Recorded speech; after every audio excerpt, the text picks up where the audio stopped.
사도신경으로 신앙 고백 드리시겠습니다. 전능하사 천지를 만드신 하나님 아버지를 내가 믿사오며 그 외아들 우리 주 예수 그리스도를 믿사오니 이는 성령으로 잉태하사 동정녀 마리아에게 나시고 본디오 빌라도에게 고난을 받으사 십자가에 못 박혀 죽으시고 장사한 지 사흘 만에 죽은 자 가운데서 다시 살아나시며 하늘에 오르사 전능하신 하나님 우편에 앉아 계시다가 저리로서 산 자와 죽은 자를 심판하러 오시리라. 성령을 믿사오며 거룩한 공회와 성도가 서로 교통하는 것과 죄를 사하여 주시는 것과 몸이 다시 사는 것과 영원히 사는 것을 믿사옵나이다. 아멘. 함께 은혜 나눌 하나님의 말씀 사도행전 2장 4절 말씀입니다. 사도행전 2장 4절 말씀입니다. 말씀을 읽어드리겠습니다. 그들이 다 성령의 충만함을 받고 성령이 말하게 하심을 따라 다른 언어들로 말하기를 시작하니라. 아멘. 어제 이제 함께 은혜를 나누셨던 그 내용은 이제 네가 나를 사랑하느냐라고 질문을 하셨던 그 예수님께서 내 양을 먹이라 라고 말씀하셨던 그 대화에 대한 내용으로서 마무리를 하게 됐습니다.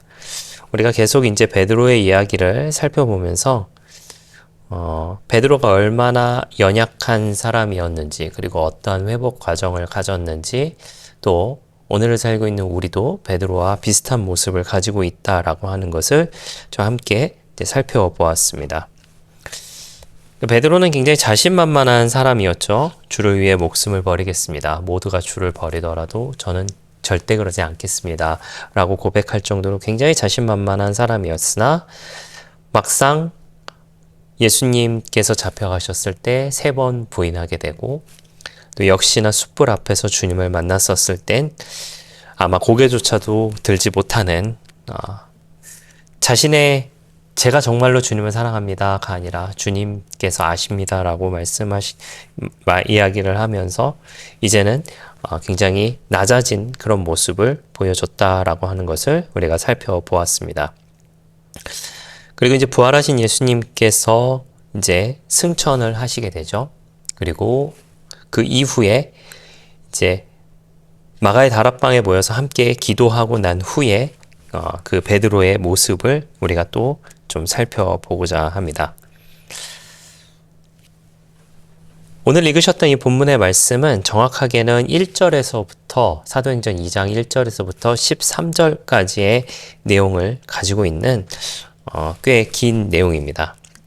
그래서 1절에 이렇게 시작을 하고 있습니다. 오순절 날이 이미 이름에 다 같이 한 곳에 모였다라고 하는 것으로 그 말씀을 이제 시작을 하고 있죠. 그렇게 말씀을 이제 시작을 하면서 이제 어떠한 일들이 일어났는지에 대해서 이제 보여주고 있는 내용이 바로 이제 오늘 본문의 내용입니다. 예수님께서 이제 승천하시기 전에 제자들에게 이제 명령하신 것이 있죠. 그것이 무엇이었냐면 예루살렘을 떠나지 말고 아버지께서 약속하신 것을 기다리라라고 하신 말씀을 하시게 됩니다.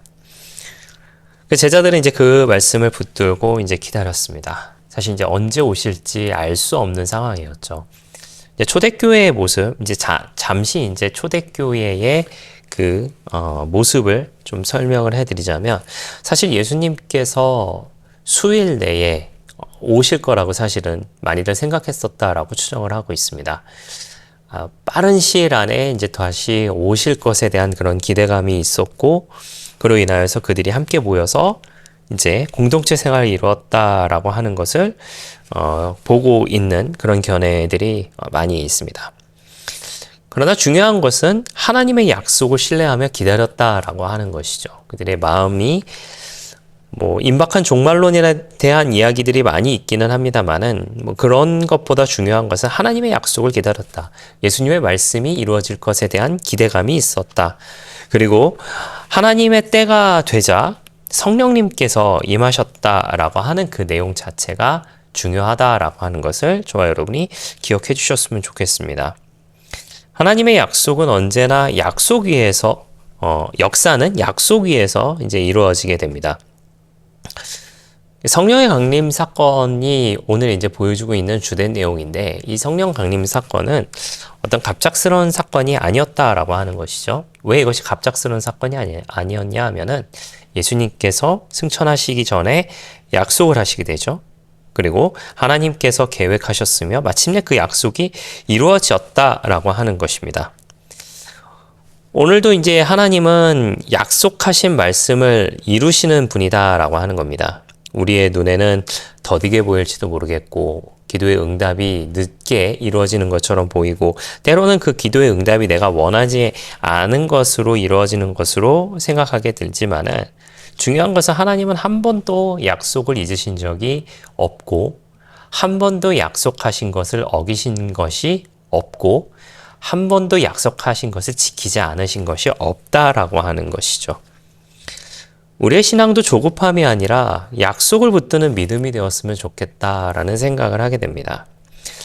보통 우리가 이제 베드로를 가리켜서 불같은 사람, 급한 사람으로 이제 사실은 많이 묘사를 하게 되죠. 마치 예수님을 잡으러 온 사람들에게 칼을 휘둘렀던 그 베드로의 모습을 보면은 굉장히 급하고, 모두가 줄을 버릴지라도 저는 절대로 줄을 버리지 않겠습니다 라고 이야기한 것처럼 굉장히 불같은 그런 사람으로 사실은 보여지게 됩니다. 그러나 그것이 어떻게 보면은 다르게 생각하면 조급함으로 또한 다가올 수도 있지 않을까라는 그런 생각도 합니다. 중요한 것은 조급함이 아니라 약속을 붙드는 믿음이다.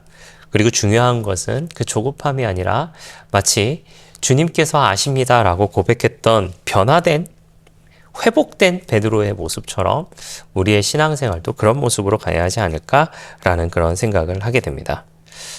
자, 오늘은 성령 강림 사건을 우리가 좀 살펴보는데요. 성령은 오순절 그 사건을 통하여서 아주 큰 기적으로 다가오게 됩니다. 자, 여러분, 우리가 그 오순절의 성령 강림 사건을 한번 우리가 보게 된다면 어떤 것을 생각하게 되실까요? 성경 말씀 앞서 말씀드린 것처럼 이 내용은 1절에서부터 14절까지의 내용을 우리가 좀 보고 있는 중인데, 자, 1절에서부터 조금 읽어드리겠습니다. 오순절 날이 이미 이름에 그들이 다 같이 한 곳에 모였더니, 2절입니다.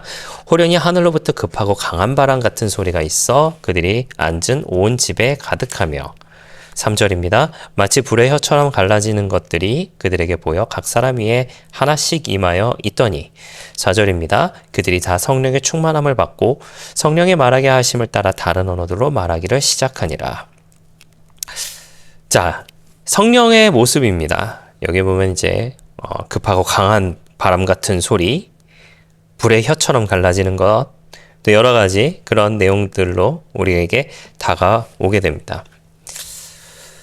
제가 말씀드렸죠? 1절에서부터 14절까지의 이제 전체적인 내용인데, 자, 그럼 그 뒤에 어떤 내용이 있는지를 한번 우리가 살펴보고자 합니다. 5절에서는요, 그때 경건한 유대인들이 천하 각국에서 와서 예루살렘에 머물러 있더니, 6절입니다. 이 소리가 나매 큰 무리가 모여 각각 자기의 방언으로 제자들이 말하는 것을 듣고 소동하여. 자, 유대인들이 많은 곳에서 이제 예루살렘에 머물러 있는 그 상태에서 이 예수님을 따르던 사람, 제자들과 함께 있었던 그 사람들이 이제 각각 자기 나라 말로 말하는 것을 듣게 되죠. 그러면서 7절에 다 놀라 신기하게 여겨 이르되, 보라, 이 말하는 사람들이 다 갈릴리 사람이 아니냐라고 하면서 어째 우리 말을 하느냐라고 하는 것을 이야기합니다.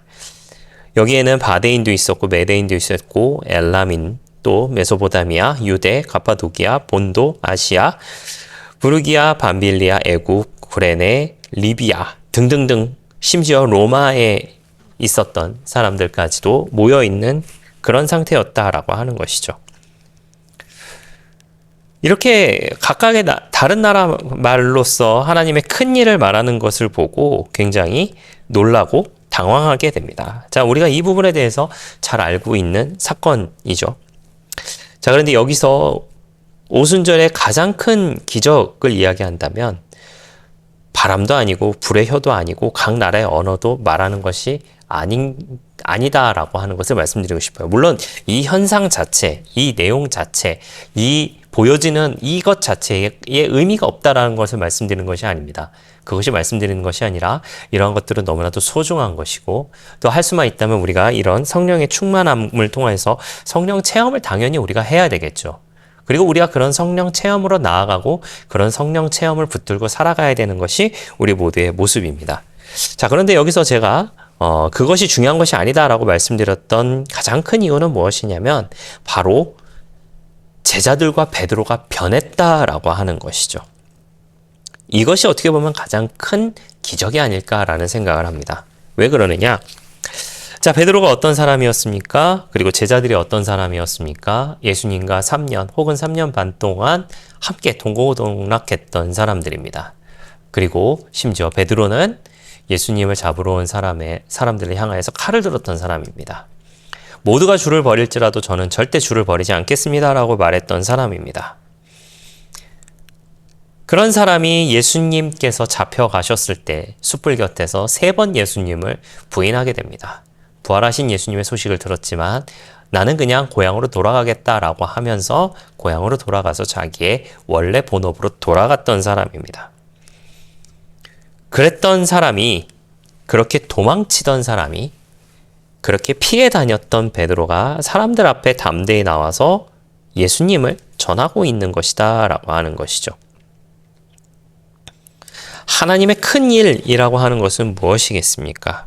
이제 우리가 다음 시간에 함께 나눌 내용이 3,000명을 회개시킨 그 사건, 베드로가 3,000명을 회개시킨 사건을 우리가 한번 나눠보고자 하는데요. 이전에 예수님을 부인하고 이전에 예수님 앞에서 도망쳤던 그 베드로가 이제는 당당하게 사람들 앞에 나와서 하나님의 하신 큰 일, 예수님을 보내주시고 그 예수님이 우리의 죄를 다 짊어지시고 십자가를 지심으로 인하여서 죽었다가 부활하신 그 내용을 지금 전하고 있는 그와 같은 상황을 맞닥뜨리고 있다라고 하는 것이죠. 오늘날에도 하나님은 같은 방법으로 일하시는 것 같습니다. 사람을 변화시키시고 그 사람을 통하여서 하나님의 일을 드러내신 것이다 라고 하는 것이죠. 그것은 어떤 커다란 능력을 보여줘서 죽은 자를 살려서 병든 자를 낫게 하여서 혹은 커다란 불을 쌓게 하여서 하는 것이 아니라, 물론 그런 것들도 하나님의 능력입니다만은 꼭 그런 것이 아니라 화를 잘 내던 사람이 온유해지고 용서하지 못했던 사람이 용서하게 되며 복음을 부끄러워하던 사람이 담대하게 예수님을 증거하는 그 모습에 대한 변화, 그것이 성령님께서 하시는 일이고 그 성령님께서 하시는 일로 말미암아 그 성령께 붙들림 받은 삶을 살아갈 때에 하나님의 방법으로 변화된 사람으로 우리가 살아가는 것이 아닌가라는 그런 생각을 하게 됩니다. 그러면서 우리가 이루어야 할 것은 참 아름답고 건강한 공동체를 우리가 이뤄가야 할 것 같습니다. 아름답고 건강한 공동체라고 하는 것은 무엇일까요? 먼저 예수님을 왕으로 모시고 그 예수님을 닮아가는 삶을 살아가는 모습, 예수님이 우리를 사랑했듯 우리도 사랑하며 예수님이 우리를 용서했듯 우리도 용서하며 살아가는 그 공동체, 그것은 꼭 교회만이 아닙니다. 교회만이 아니라 내가 있는 직장, 내가 있는 가정, 내가 있는 학교, 내가 있는 모든 것이 바로 교회라고 하는 것을 기억하면서 그 모습을 닮아가는 우리 모두의 모습이 되시기를 예수님의 이름으로 부탁을 드리겠습니다. 아마 제가 베드로를 말하면서 이 말씀을 가장 많이 드렸고 또 가장 많이 드릴 것 같다라는 생각을 하는데, 베드로는 실패한 사람이었던 것은 분명합니다. 그러나 성령을 받은 이후, 그리고 예수님께서 회복을 시켜주신 이후 전혀 다른 사람이 되었습니다. 그의 능력이 커져서라고 하는 건 아닙니다. 그의 외모가 변한 것도 아니었죠. 무엇이 변했냐면 그 안에 성령님께서 역사하셨기에 변화가 이루어졌다라고 하는 겁니다.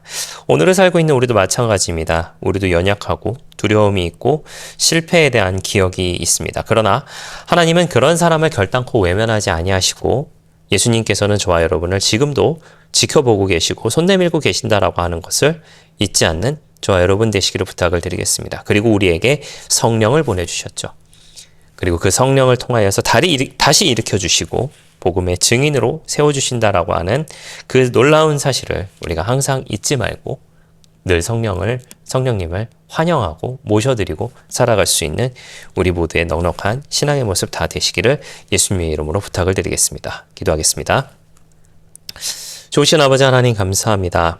연약하고 두려웠던 베드로를 담대한 복음의 증인으로 세워주시고 또 오늘을 살고 있는 우리에게도 그 본을 보여주게 하시니 너무나도 감사를 드립니다. 우리도 자신의 삶과 힘과 능력을 의지하지 않게 하시고 성령의 인도하심을 따라 살아가게 하여 주시옵소서. 우리의 삶을 변화시키시고 가정과 직장과 교회와 학교에서 주님의 모습을 담대히 증거하는 증인으로 살아가게 하여 주시옵소서. 우리를 통해 하나님의 큰 일이 선포되게 하시고 모든 영광을 하나님께 돌려드리는 우리 모두의 복된 삶의 모습 다 되게 하여 주시옵소서. 감사드리며 예수님의 이름으로 기도했습니다. 아멘. 주기도문으로 마치겠습니다. 하늘에 계신 우리 아버지여, 이름이 거룩히 여김을 받으시오며 나라가 임하시오며 뜻이 하늘에서 이루어진 것 같이 땅에서도 이루어지이다.